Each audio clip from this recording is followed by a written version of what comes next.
Je ne comprends pas, vous là qui harcelez les gens, qui voulez les humilier.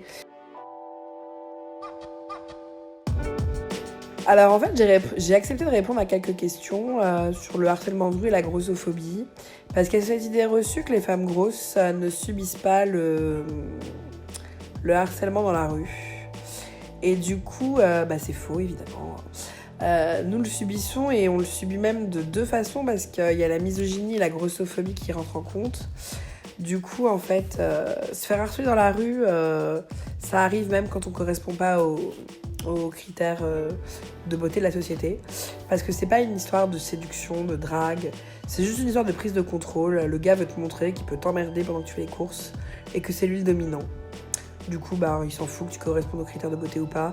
Ça arrive à toutes les femmes, n'importe quel âge, surtout les jeunes filles, mais donc peu importe en fait le physique. Sauf que nous, une fois qu'on s'est fait harceler, on peut en plus se prendre des insultes grossophobes. Du genre tu dis non et ça se transforme en de toute façon, t'es moche et grosse. Moi je me rappelle d'une fois où j'allais travailler à Paris, donc tranquillement, je marchais avec mes écouteurs. Et il y a un inconnu, donc un homme qui se plante devant moi et qui m'insulte pendant 10 minutes. Des insultes très vulgaires. Bon, vous connaissez le classique en fait, ce que j'ai déjà raconté, moulin à bite. Oui, celui-là m'a marqué, donc je le regarde, je suis complètement stupéfaite.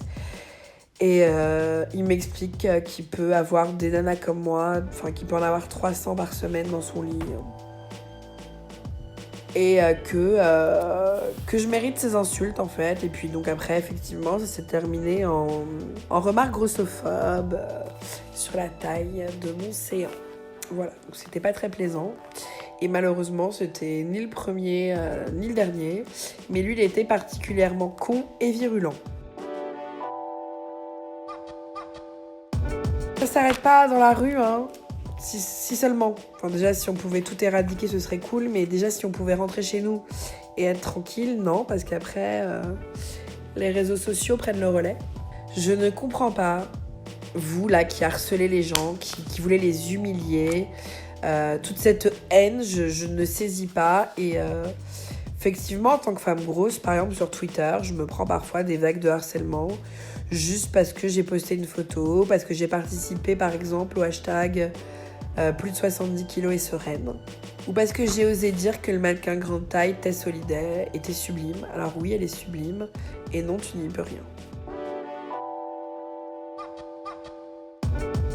Je pense que pour faire évoluer les mentalités, il y a un problème de représentation en fait dans notre société.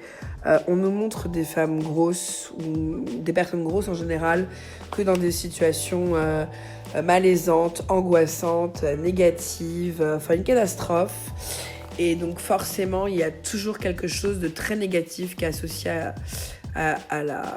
au fait d'être gros. Du coup, il faudrait vraiment que les médias prennent leurs responsabilités, parce qu'ils sont en partie responsables, une très grosse partie responsable de cette haine envers les personnes grosses. Et du coup, il faudrait de meilleures représentations, il faudrait montrer plus de choses positives ou une neutralité au moins en fait. Nous existons et nous vivons comme tout le monde et nous n'avons en aucun cas à subir vos remarques. Et si j'ai un conseil à donner donc aux gens qui subissent le harcèlement, alors c'est un conseil propre à moi. Moi, ce qui me fait du bien, c'est de répondre, c'est de tourner l'autre en ridicule, c'est de l'insulter intelligemment et poliment et de lui mettre le nez dans sa merde. Voilà, ça me fait du bien. Donc c'est un petit conseil comme un autre. Ou sinon, laisser simplement glisser. Franchement, vu la vacuité de l'esprit des gens grossophobes, que ce soit dans la rue ou sur les réseaux sociaux, laissez glisser. Voilà.